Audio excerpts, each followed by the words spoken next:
انقلاب روس 1917 کے 106 سال. کیا آج انقلاب کے علاوہ کوئی حل موجود ہے؟ 1917 کے انقلاب روس کو 106 سال بیت چکے ہیں. یہ انقلاب بلا شبہ انسانی تاریخ کا عظیم ترین واقعہ تھا. لینن اور ٹروٹسکی کی قیادت میں برپا ہونے والے انقلاب کے بعد امیر اور غریب پر مبنی طبقاتی نظام کا خاتمہ کر دیا گیا تھا. سب کے لیے روٹی، کپڑا اور مکان مزدور ریاست کی جانب سے مفت فراہم کیا گیا تھا. علاج اور تعلیم سمیت تمام بنیادی ضروریات مفت کر دی گئی تھی. کسان زمینوں کے مالک بن گئے تھے اور مزدور اپنی صنعتوں کے جمہوری انداز میں خود مالک تھے. قومی اور مذہبی جبر مکمل طور پر ختم ہو گیا تھا. خواتین کے ساتھ امتیازی سلوک اور جبر ختم کر دیا گیا تھا اور انہیں تمام حقوق فراہم کیے گئے تھے. خواتین کی گھریلو غلامی کا خاتمہ ہوا تھا اور برتن دھونے، کپڑے دھونے، کھانا پکانے اور بچوں کی نگہداشت کی ذمہ داری ریاست نے لے لی تھی. سائنس اور ٹیکنالوجی میں تیز ترین ترقی اور خلا میں انسان کا پہنچنا اس انقلاب کی بدولت ممکن ہوا. انسان کی آزادی کے سفر کا صحیح معنوں میں آغاز ہوا تھا. اس انقلاب کو پوری دنیا کے محنت کشوں کی حمایت ملی تھی، لیکن دوسری جانب پوری دنیا کے حکمران اور سرمایہ دار اسے ختم کرنے کی پوری کوشش کرتے رہے. اس دوران لینن کی وفات کے بعد انقلاب کی زوال پذیری کا عمل شروع ہوا، جو 70 سال بعد سوویت یونین کے انہدام پر ختم ہوا. اس زوال پذیری کی بنیادی وجہ اسٹالینزم کی غداریاں تھیں، جس نے اس عظیم انقلاب کے سفر کو محدود کر دیا اور سوویت یونین کے انہدام کا باعث بنا.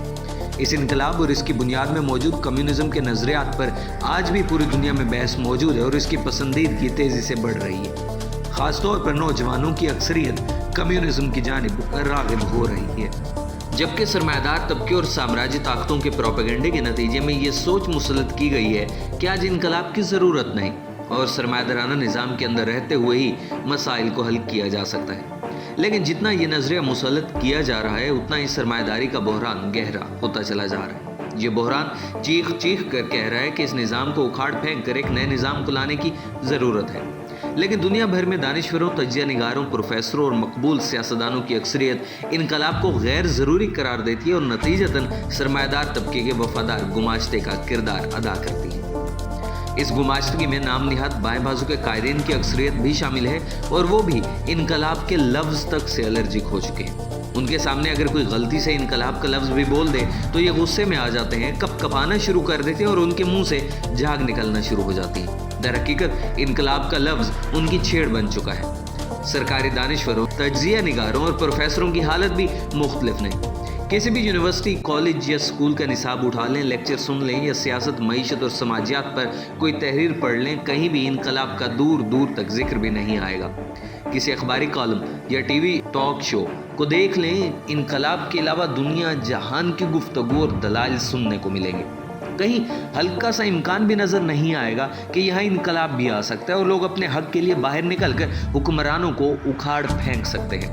انقلاب کے امکانات کو رد کرنے کے لیے جھوٹی تاریخ بھی گھڑی جاتی ہے اور کہا جاتا ہے تاریخ میں کبھی بھی ایسا نہیں ہوا، جبکہ حقیقت میں آج کی دنیا ماضی کے بہت سے انقلابات کے نتیجے میں ہی ترتیب پائی اور آج کے حالات بھی ایک نئے انقلاب کی جانب تیزی سے بڑھ رہے ہیں. جب کسی نظریے، سوچ اور سیاست سے انقلاب کا امکان مصنوعی طور پر ختم کر دیا جاتا ہے تو وہ حکمران طبقے اور رجعتی قوتوں کا اعلی کار بن جاتا ہے. در حقیقت سرمایہ داری کا جنم بھی انقلابات کی بدولت ہوا تھا. انگلینڈ، فرانس، جرمنی سمیت تمام یورپی ممالک میں انقلابات کے ذریعے ہی جاگیرداری اور بادشاہتوں کو اکھاڑا گیا تھا اور سرمایہ دارانہ جمہوریت کو نافذ کیا گیا. بادشاہوں کے سر قلم ہوئے، جاگیرداروں کو تختہ دار پر لٹکایا گیا اور عوام کی انقلابی سرگرمی سے ہی سماج کو تبدیل کیا گیا. لیکن آج سرمایہ داری کے آقا اور اس کے اعلیٰ کار انقلاب کے عمل سے ہی یکسر انکار کرتے ہیں اور ایسے بیہودہ نظریات کا پرچار کرتے ہیں جن میں انقلابی تبدیلی کا ذرہ تک بھی موجود نہ ہو. یہی نظریات یونیورسٹیوں، میڈیا اور دیگر ذرائع سے سماج میں سرایت کرتے ہیں اور وظیفہ خوار دانشوروں کو متاثر کرتے ہیں. دوسری جانب ایک انقلابی حل اور محنت کش طبقے کی طاقت پر یقین حکمران طبقات کے خلاف حقیقی جدوجہد کی بنیاد بنتا ہے. آج اس کی بہت سی مثالیں موجود ہیں. اسرائیل کے فلسطین پر غاصبانہ قبضے اور جارحیت کا خاتمہ بھی صرف ایک انقلاب کے ذریعے کیا جا سکتا ہے. اس کے علاوہ اس مسئلے کا کوئی بھی حل موجود نہیں. کمیونسٹ ایک طویل عرصے سے فلسطین کی آزادی کی تحریک کو سوشلسٹ انقلاب کی منزل سے جوڑنے کا پروگرام پیش کر رہے تھے، لیکن سوشلزم کے نظریات اور انقلابی حل پر یقین نہ ہونے کے باعث فلسطین کی قیادت نے اسی نظام کے اندر ہی حل تلاش کرنے کی کوشش کی. انتفاضہ سمیت تمام تحریکیں ایک انقلابی متبادل کی خواہش کا اظہار تھیں، لیکن قیادت سرمایہ دارانہ نظام کی حدود کو قبول کر چکی تھی۔ آج اس کی ناکامی نوشتہ دیوار ہے۔ دو ریاستی حل اور اوسلو معاہدہ اپنی موت مر چکا ہے اور واضح ہو چکا ہے کہ اسرائیل کی سامراجی ریاست اور سرمایہ دارانہ نظام کے ہوتے ہوئے فلسطین کی الگ ریاست اور آزادی ممکن نہیں۔ اسی طرح اسرائیلی ریاست کو سرمایہ دارانہ نظام میں مکمل طور پر ختم کرنا اور پھر وہاں امن اور مذہبی ہم آہنگی پیدا کرنا بھی ممکن نہیں۔ فلسطین کی آزادی اور خطے میں امن کے حصول کے لیے ایک انقلاب کے ذریعے سرمایہ داری کو ختم کر کے ایک سوشلسٹ فیڈریشن قائم کرنی ہوگی۔ اس کے بعد ہی تمام مذاہب اور اقوام کے لوگ امن و آشتی سے رہ سکتے ہیں۔ سوشلسٹ انقلاب کے بعد سامراجی طاقتوں کی پشت پناہی سے پنپنے والی مذہبی منافرت کا خاتمہ ہو سکتا ہے اور منافع خوری کے لیے بے گناہوں کی قتل و غارت بند ہو جائے گی۔ اسی طرح تمام عرب ممالک کے سامراجی گماشتہ حکمرانوں کو ختم کرنے کے لیے بھی ان ممالک میں سوشلسٹ انقلاب برپا کر کے مشرق وسطیٰ کی سوشلسٹ فیڈریشن قائم کرنے کی ضرورت ہے۔ عرب ممالک سے لے کر ایران تک ابھرنے والی عوامی تحریکیں اس انقلابی تبدیلی کی ضرورت کا اظہار ہے۔ انقلاب کی سب سے زیادہ ضرورت فلسطین کے ساتھ ساتھ پاکستان میں بھی موجود ہے، لیکن تمام دانشوروں سے لے کر سیاستدانوں، قوم پرست اور نیام نہاد بائیں بازو تک تمام لوگ اپنی سوچوں کو تالے لگا چکے ہیں اور انقلاب کا ذکر بھی انہیں خوف زدہ کر دیتا ہے، جبکہ دوسری طرف عوام کے دلوں اور دماغوں میں انقلاب کے لیے تڑپ ہے کہ بڑھتی ہی جا رہی ہے۔ آج یہاں کے مالیاتی بحران اور دیوالیہ پن کا واحد حل ایک انقلابی تبدیلی ہے۔ IMF اور ورلڈ بینک کی بنائی گئی پالیسیوں نے پہلے ہی عوام کو غربت اور بے روزگاری کی کھائی میں دھکیلا ہے۔ آئندہ بھی ان پالیسیوں سے کوئی مسئلہ حل نہیں ہوگا۔ یہاں کے تمام معیشت دان، بینکار، سیاست دان کبھی بھی عالمی سامراجی طاقتوں کے مفادات سے نہیں ٹکرا سکتے، بلکہ یہ سب ان کے ہی دلال ہیں۔ صرف ایک انقلاب کی صورت بعد ہی IPP سے چھٹکارا مل سکتا ہے اور بجلی مفت فراہم کی جا سکتی ہے، IMF کے چنگل سے نجات مل سکتی ہے، فوج کا بجٹ کم اور جرنیلوں کی لوٹ مار ختم ہو سکتی ہے۔ انقلاب کے بعد ہی بینکوں میں موجود تمام دولت ضبط کر کے عوام کے مفاد کے لیے استعمال ہو سکتی ہے۔ اس کے علاوہ اس نظام میں رہتے ہوئے معاشی بحران کا کوئی حل نہیں ہے۔ بیرونی سرمایہ کاری نے پہلے بھی یہاں پر غربت ہی پھیلائی ہے، خواہ وہ CPEC کے لیے چین سے آئی ہو یا کسی مغربی سامراجی ملک یا کسی خلیجی ملک سے۔ اس نظام میں آئندہ بھی یہی ہوگا۔ افغان مہاجرین سمیت دیگر تمام مظلوم قومیتوں پر ریاست کا جبر بھی ایک سوشلسٹ انقلاب کے بعد ہی ختم ہو سکتا ہے، لیکن قوم پرست اور نام نہاد بائیں بازو یہ سمجھنے سے بالکل قاصر ہے۔ وہ اپنی تمام سیاست اس نظام کے زیر تحت لا چکے ہیں اور ان کا مقصد حکمران طبقے کی گماشتگی کر کے اپنے ذاتی حصے اور لوٹ مار میں اضافہ کروانا ہے۔ سرمایہ دارانہ نظام کی حدود میں رہتے ہوئے بے روزگاری اور مہنگائی کا حل تلاش کرنے کی کوشش میں بہت سے قوم پرست آج کل افغان مہاجرین کو تمام مسائل کا ذمہ دار قرار دے رہے ہیں۔ اس عمل میں وہ اس سامراجی ریاست کے اعلی کار بن چکے ہیں جو ریاست قومی تعصب کو فروغ دے کر عوامی تحریکوں کو کچلنا چاہتی ہے۔ سرمایہ دارانہ نظام کی حدود میں کسی بھی مسئلے کا حل تلاش کرنے کی کوشش انہی نتائج کی ہی حامل ہو سکتی ہے۔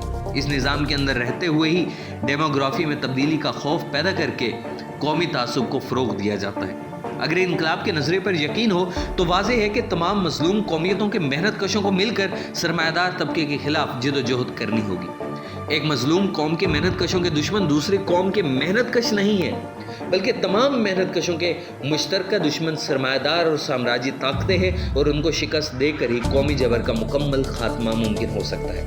سوشلسٹ انقلاب کے بعد ڈیموگرافی میں تبدیلی کا خطرہ ہی ہمیشہ کے لیے ختم ہو جائے گا۔ وسائل کی بہتات اور ان پر اجتماعی کنٹرول اس خوف کی بنیاد کو ہی ختم کر دے گا، جبکہ سرمایہ داری میں رہتے ہوئے ہمیشہ قلت کی نفسیات حاوی رہے گی اور ایک گلی اور ایک محلے میں رہنے والے محنت کشوں کو بھی زیادہ سے زیادہ حصول کی لڑائی میں ایک دوسرے سے لڑوائے گی۔ اس نظام کے اندر معیشت کو بحران سے نکالنے کے تجزیے IMF کی پالیسیوں پر ہی عمل کرنے پر ختم ہوں گے۔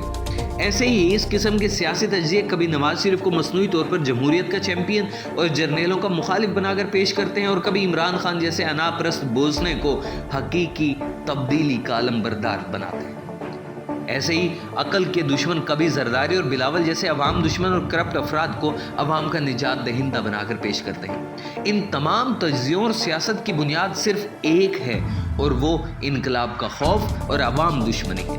لیکن حکمرانوں اور نام نہاد دانشوروں کی خواہشات کے برعکس محنت کش طبقہ انقلابی تحریکوں کے دور کی جانب بڑھ رہا ہے۔ اس وقت کشمیر میں بجلی کے بلوں کے خلاف ایک عوامی تحریک موجود ہے، جس میں لاکھوں افراد بشمول خواتین نے سول نافرمانی کا آغاز کر دیا۔ انہوں نے 3 ماہ سے بجلی کے بل جمع نہیں کروائے اور فری بجلی کا مطالبہ کر رہے ہیں۔ اس تحریک کا سنجیدہ تجزیہ صرف کمیونسٹوں نے ہی کیا ہے، جس کی وجہ سے ہمارا انقلاب کے عمل اور تناظر پر یقین اور بڑھ چکا ہے۔ ہمارے علاوہ کوئی بھی اس تحریک کی پیش گوئی نہیں کر سکا تھا۔ انقلاب سے خوفزدہ لوگ تو اس تحریک کا ذکر کرنے سے بھی گھبراتے ہیں۔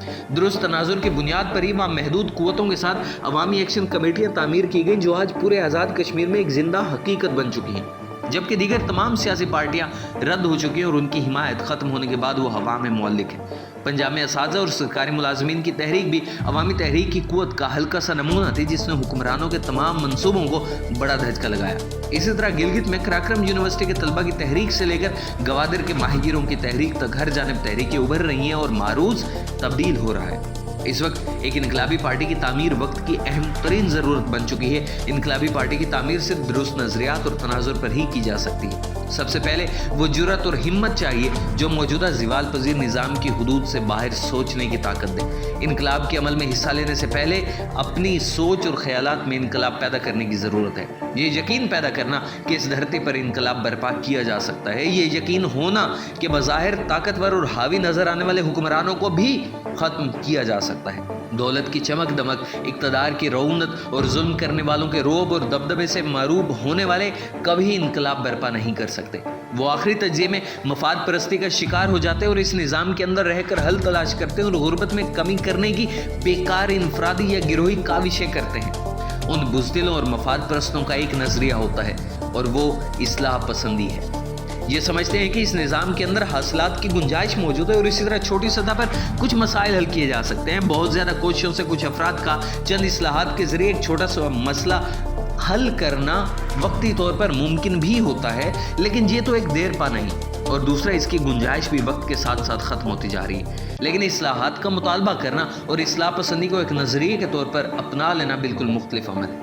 اصلاح پسندی کے نظریے کے مطابق چھوٹی چھوٹی اصلاحات کے ذریعے بتدریج تمام مسائل حل کیے جا سکتے ہیں۔ غربت اور بے روزگاری ختم ہو سکتی ہے یا اس میں کمی ہو سکتی ہے، جمہوریت کا بول بالا ہو سکتا ہے، فوج کی سیاست میں مداخلت ختم ہو سکتی ہے، امیروں پر ٹیکس لگائے جا سکتے ہیں اور یہاں تک کہ قومی جبر بھی ختم ہو سکتا ہے۔ لیکن حقیقت میں یہ سرمایہ دارانہ نظام میں ممکن نہیں، اور اس نظام کی بنیادی ظلم، ناانصافی اور استحصال پر ہے۔ اس نظام میں اگر ہزاروں لوگوں کو روزگار ملتا ہے تو لاکھوں مزید بے روزگار ہو جاتے ہیں، تنخواہوں میں کچھ اضافہ ہوتا ہے تو مہنگائی کئی گنا بڑھ جاتی ہے۔ ایک وقت میں ایک سیاسی پارٹی چند جرنیلوں کی مخالفت کرتی ہے تو دوسروں کی حمایت سے پھر اقتدار میں آ جاتی ہے، مظلوم قومیتوں کو ترقی اور خوشحالی کے خواب دکھا کر سامراجی لوٹ مار مزید تیز کر دیتی ہے۔ یہی ہمیں اصلاح پسندی کے نظریے کا جنازہ نکلتا دیکھا جا سکتا ہے۔ اصلاح پسند پہلے یورپ کی ترقی کی مثال زور و شور سے دیتے تھے، لیکن اب وہاں بھی سرمایہ داری کا اصل بھیانک چہرہ نظر آ رہا ہے اور جمہوری حقوق سلب کیے جا رہے ہیں۔ وہاں بھی امیر و غریب کا فرق بڑھ رہا ہے اور ظلم و ناانصافی کا دور دورہ ہے۔ ایسے میں پسماندہ ممالک میں اصلاح پسندی کا نظریہ اپنی موت آپ مر رہے ہیں۔ دوسری جانب جب انقلابی کسی جمہوری مطالبے کی حمایت کرتے ہیں تو لازم طور پر اسے انقلاب کی حتمی منزل کے ساتھ جوڑتے ہیں۔ انقلابیوں کی ہر جد و جہد کی بنیاد میں یہ نظریہ موجود ہوتا ہے کہ اس نظام میں حتمی طور پر عوام کا کوئی بھی مسئلہ حل نہیں ہو سکتا اور اس کے لیے اس نظام کو ختم کرنا پڑے گا۔ 1917 میں بولشوک پارٹی نے اسی نظریے کی بنیاد پر زار کی انتہائی جابر و ظالم ریاست کا خاتمہ کیا تھا۔ اسے چند ماہ قبل تک کوئی ایسا سوچ بھی نہیں سکتا تھا کہ دنیا کی اتنی طاقتور ریاست کو کوئی انقلاب شکست بھی دے سکتا ہے، لیکن سوشلزم کے انقلابی نظریات کی بدولت یہ ممکن ہوا۔ بظاہر ناممکن نظر آنے والے عمل کا جب آغاز ہوا تو عوام کی طاقت کے سامنے زار کی طاقتور ترین ریاست تنکوں کا ڈھیر ثابت ہوئی۔ سری لنکا میں ہم پچھلے سال یہی کچھ دیکھ چکے ہیں، لیکن وہاں لینن ٹروٹسکی اور بولشوک پارٹی جیسی انقلابی قیادت نہ ہونے کی وجہ سے سرمایہ داری کو ختم نہیں کیا جا سکا۔ آنے والے عرصے میں بھی یہاں بھی سری لنکا جیسی عوامی تحریک ابھرے گی۔ مارکس اور اینگلز کے الفاظ میں جو کچھ ٹھوس ہے ہوا میں تحلیل ہو جائے گا اور جو کچھ مقدس ہے ناپاک ہو جائے گا۔ انقلاب سماج کی ترتیب الٹ دے گا، سب سے پچھڑے اور کچلے ہوئے اقتدار حاصل کریں گے اور آج کے حکمران برباد ہو جائیں گے، تخت گرائے جائیں گے اور تاج اچھالے جائیں گے۔ ہم لازمی طور پر یہ سب ہوتا ہوا دیکھیں گے، لیکن اس نظام کو ختم کرنے کے لیے ایک انقلابی پارٹی کی ضرورت ہوگی۔ ہم اسی پارٹی کی تعمیر کر رہے ہیں. اگر آپ اس کا حصہ بننا چاہتے ہیں تو ہم سے رابطہ کریں اور اس انقلابی کارواں کا حصہ بنیں. سچے جذبوں کی قسم جیت ہماری ہی ہوگی. دنیا بھر کے محنت کشوں ایک ہو جاؤ. انقلاب زندہ باد، سوشلزم زندہ باد، مزدور راج پائندہ باد.